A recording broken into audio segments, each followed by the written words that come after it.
Almolonga era uma vila extremamente pobre. Era uma comunidade afundada em pobreza e alcoolismo extremos. Violência, ignorância, bruxaria, ocultismo, culto aos ídolos. Em alguns quilômetros estaremos entrando na cidade de Almolonga. Os 20 e poucos mil habitantes da cidade fizeram uma escolha consciente de romper a adoração aos espíritos de seus antepassados. Como consequência, hoje Almolonga é uma das cidades mais limpas e prósperas de todo o país da Guatemala. É uma cidade de igrejas.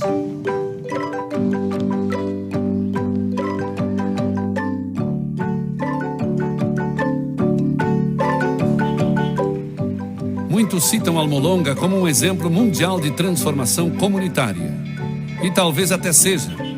Tanto que 8 de cada 10 habitantes se consideram um cristão renascido. Mas nem sempre foi assim. Apenas 20 anos atrás, Almolonga era um lugar escuro e perigoso.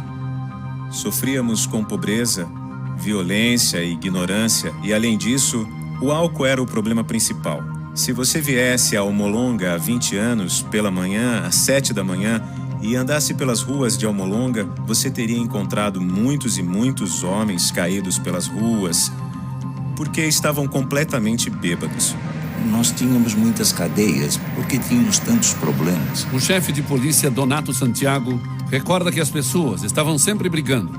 As autoridades construíram 4 cadeias, mas nem isso conseguiu conter os problemas. O excesso de prisioneiros era enviado a uma cidade próxima. O principal motivo das prisões era a violência doméstica. Eu conversei com uma mulher que disse que o marido dela, se ele não gostasse da comida, ela apanhava e era expulsa de casa. O pastor Mariano Riscahati, um dos líderes principais da transformação espiritual em Almolonga, tem lembranças parecidas. Eu cresci na miséria. Meu pai bebia muito, 40, 50 dias sem parar. Nunca tínhamos uma refeição decente. Passávamos fome. Gastavam todo o dinheiro em álcool. Na tentativa de melhorar esse quadro de sofrimento, muitos moradores da cidade fizeram pactos com entidades folclóricas, como Pasquale Bailong, o Senhor da Morte, e Maximon, um poderoso santo padroeiro. Maximon era o ídolo mais importante em Almolonga. Quando os espanhóis vieram para Guatemala 500 anos atrás, descobriram que os indígenas estavam dispostos a negociar certas coisas. Mas tinha uma coisa que eles não negociavam. Não negociavam de jeito nenhum, que era Maximon. Esse ídolo era importante demais para eles.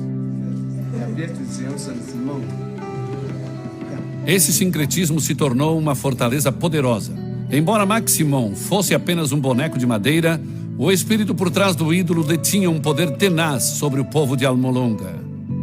É apenas uma máscara, mas é uma potestade poderosa que acorrenta as pessoas.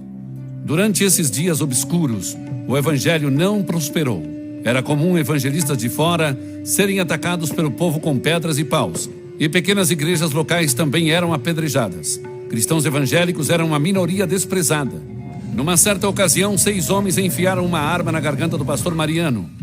Enquanto começavam a puxar o gatilho, ele começou a orar em silêncio, pedindo a proteção do Senhor. Puxaram o gatilho, mas nada aconteceu.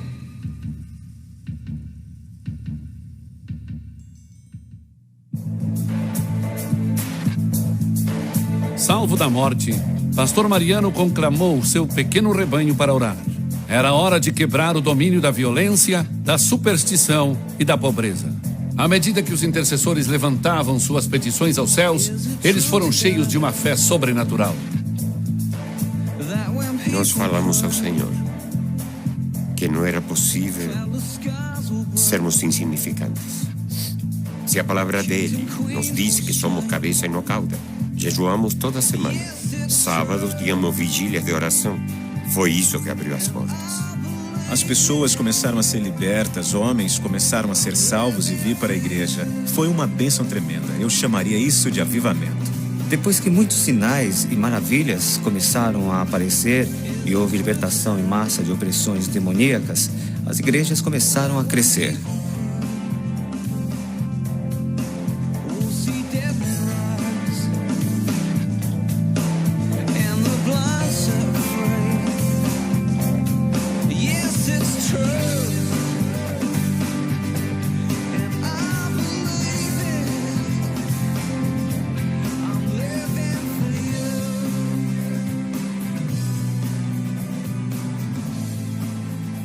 Uma cura dramática envolveu uma mulher chamada Teresa. Um procedimento médico mal feito deu início a uma gangrena.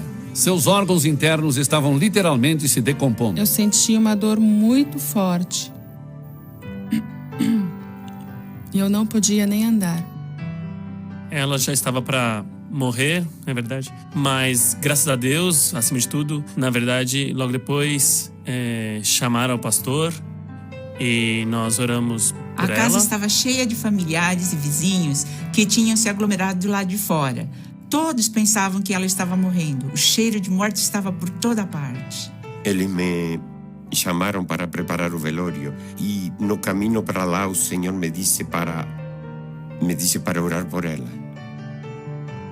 Então fui até a cama dela e disse: em nome de Jesus Cristo, levanta.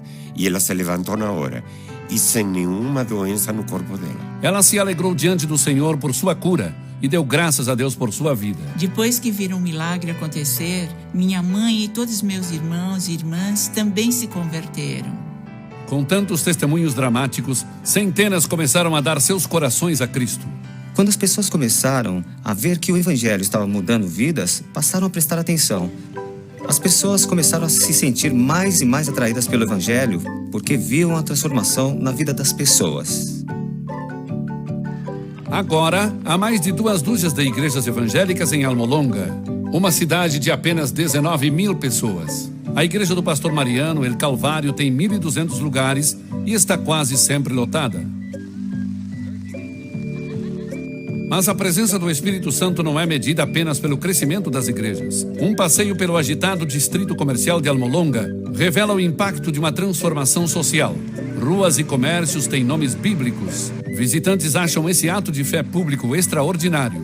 Mas pastor Mariano vê isso como sendo algo perfeitamente natural. Como você pode dizer que ama a Deus e não demonstra isso? Na Bíblia não está escrito que Paulo não se envergonhava do Evangelho.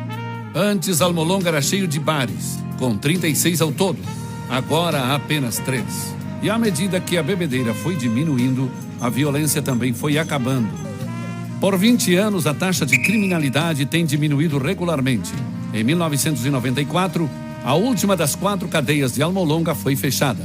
O prédio foi reformado e agora se chama o Salão de Honra.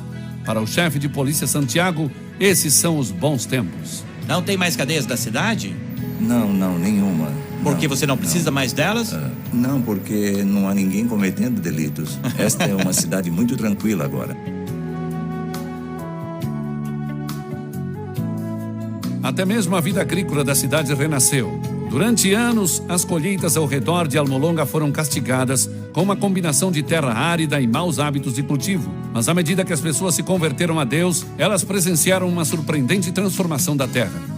Almolonga se tornou um vale fértil. É tão fértil e a terra está tão boa que produz os melhores vegetais. Há tanta produção que temos 3 colheitas por ano. Eles vendem os vegetais para Guatemala, para o sul do México e para El Salvador. Antes da mudança espiritual, os cultivadores exportavam 4 caminhões de produtos por mês. Agora são 40 cargas por semana.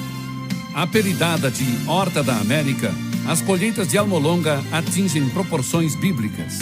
Você tem que ver para acreditar. As beterrabas pesam em média 3 quilos. Cenouras deste tamanho. É simplesmente inacreditável. Olha, é maior que meu braço. É maior que meu braço. Isso é que é um vegetal, um legume. Intrigados com o tamanho desses vegetais e com um aumento de 1000% na produtividade agrícola, pesquisadores dos Estados Unidos e de outros países estrangeiros vieram para Almolonga para aprender seu segredo. Mas a resposta não foi o que eles esperavam.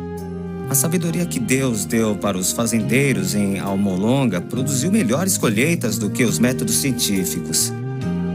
E os fazendeiros constantemente dão glória a Deus pela colheita tão abundante. Antes, para conseguirmos colher os rabanetes, demorava 60 dias. Mas depois que Deus chegou à cidade, levava apenas 40 dias. E hoje, normalmente, leva apenas 25 dias para colher o rabanete. Você pode perceber um paralelo entre a fé das pessoas e a melhoria do solo. Quando as pessoas começaram a crer em Jesus como Senhor e Salvador, os vegetais começaram a crescer. Quando foram libertas, começaram a trabalhar. Quando trabalharam, prosperaram, trataram a terra melhor e a terra começou a produzir melhor. Fazendeiros compraram caminhões da Mercedes-Benz à vista e depois colocaram adesivos cristãos nesses caminhões. É maravilhoso e é o resultado do Evangelho transformando a comunidade.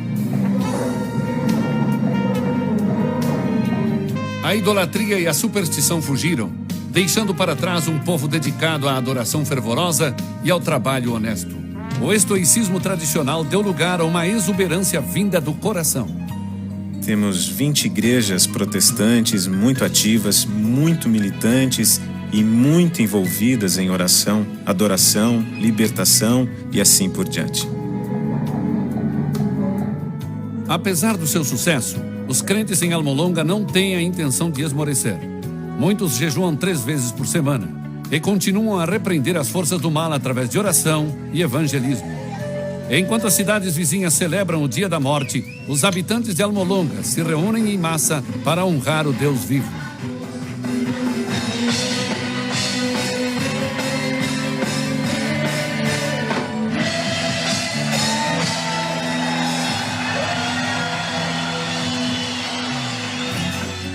O prefeito da cidade, um cristão genuíno, recebeu uma multidão de quase 15 mil pessoas na Praça do Mercado.